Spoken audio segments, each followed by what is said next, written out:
Je vais vous parler de la recherche de financement dans le cadre de la création d'une entreprise qu'on appelle également souvent start-up. Les créateurs sont de tous âges, ils viennent nous voir et nous demandent de les assister dans cette mission.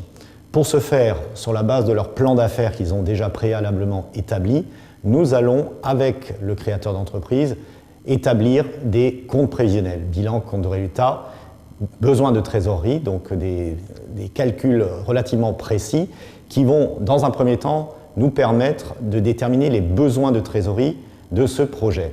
Ces besoins de trésorerie vont faire apparaître 3 rubriques: les besoins de financement, d'investissement, les besoins liés à l'activité, ce qu'on appelle le financement du besoin en fonds de roulement, et éventuellement, notamment dans le cadre des startups, le financement des pertes intercalaires jusqu'à ce que l'entreprise atteigne son seuil de rentabilité.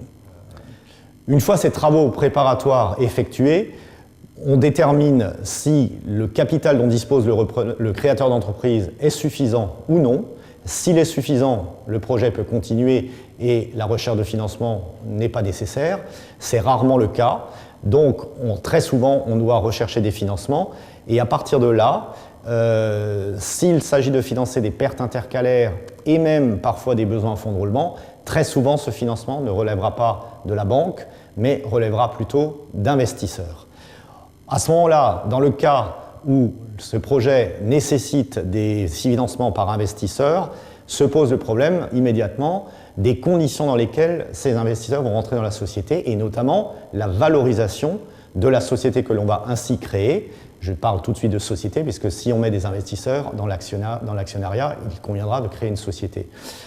La valorisation de cette société dépend des performances futures par définition de l'entreprise puisqu'elle est en création.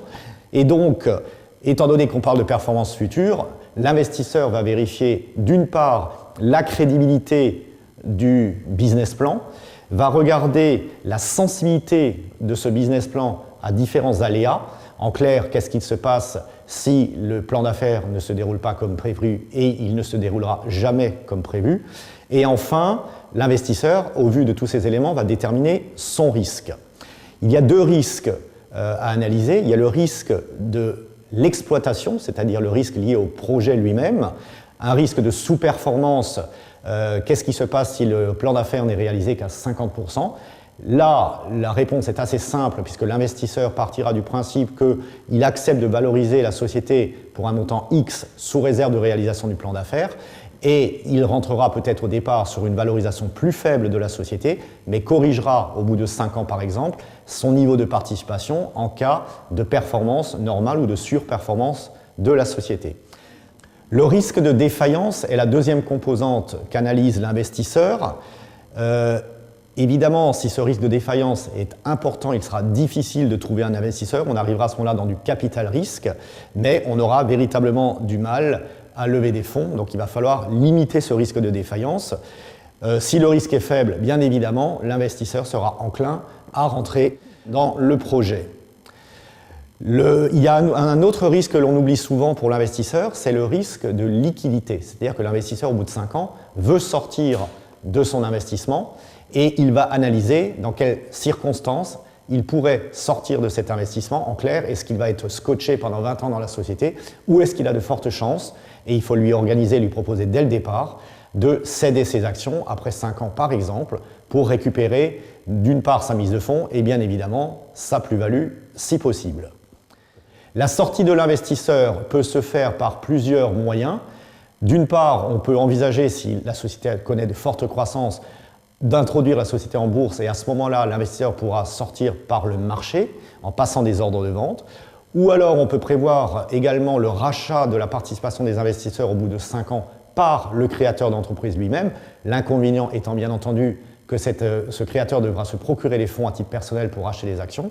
Ou alors, la troisième forme de sortie possible, c'est que la société elle-même rachète au bout de 5 ans les actions détenues par ses investisseurs en vue de leur annulation par une opération qu'on appelle une réduction de capital, de telle sorte que le créateur d'entreprise, au départ, qui n'avait qu'un pourcentage de la société, se retrouve à 100% propriétaire de son affaire par annulation des actions qui étaient détenues par ses partenaires financiers.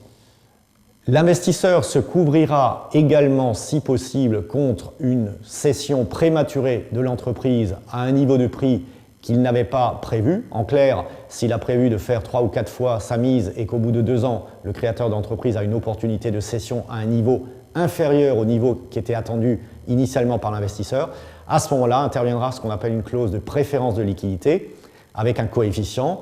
En clair, un investisseur qui aura mis par exemple 500 000 € voudra, quel que soit le prix de vente, récupérer au minimum 2 fois sa mise, 1 million d'euros dans mon exemple, et si la société est vendue pour 3 millions, eh bien les 2 millions qui restent seront partagés entre l'ensemble des actionnaires. C'est ce qu'on appelle une clause de préférence de liquidité.